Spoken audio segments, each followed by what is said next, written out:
afternoon, children. India, now this is the fourth chapter, colonialism, tribal societies and industries. Now, India was always a very rich nation and it has cultural diversities, and Indian craftsman was very popular.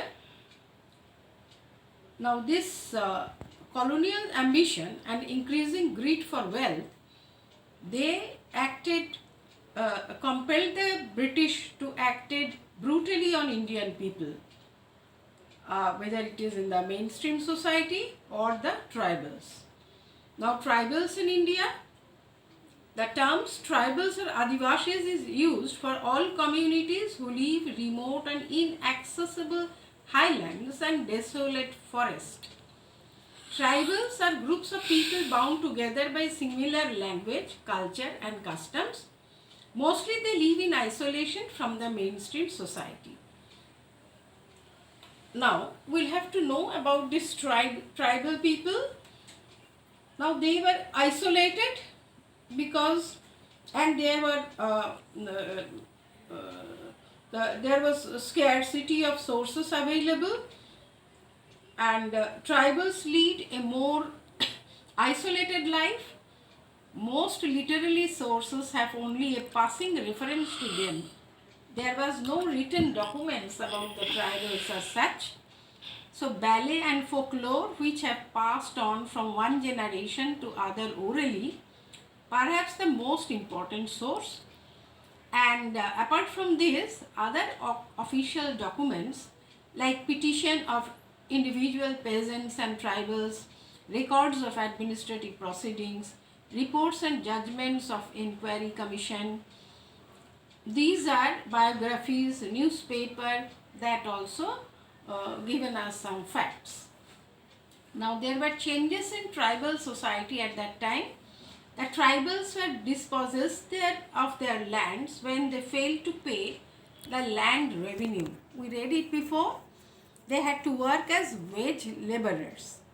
Now, some of the tribals, they were allowed to retain land, but they had to pay high revenue, failing which their land was confiscated.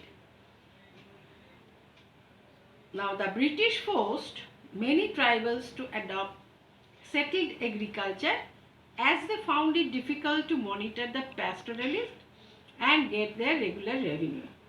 British made tremendous changes in the forest laws by declaring forest as state property and restricting the use of forest resources or practice of shifting agriculture.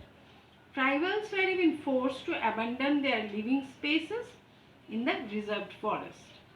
Moneylenders and traders, they cheated them, exploited the tribals, and they were dependent on them for certain things or for short-term loans.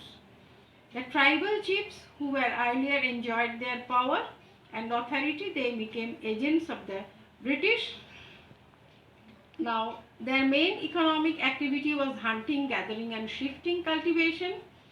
During the British rule, Europeans grew indigo, jute, tea, coffee, sugarcane and oil seeds. The establishment of plantation displaced the tribal population. They were forced to work on plantation. Now, exploitation of labor became synonymous with the plantation industry. Farmers were often forced to borrow money from the moneylenders at high interest. So, in this extreme condition, they rose up in revolt. Now, tribal revolts.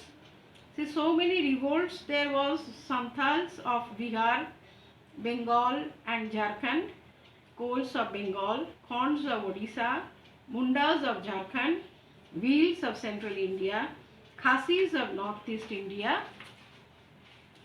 Now, the years from 1763 and to 1857, many rebellions against the British by different sections of society, including the dispossessed landlords.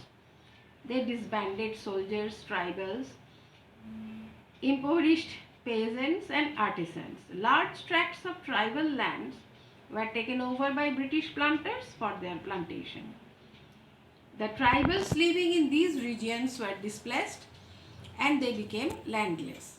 As a labor force was required on the plantation, tribals were forced to work on plantation for a very minimum amount of wages as bonded laborers.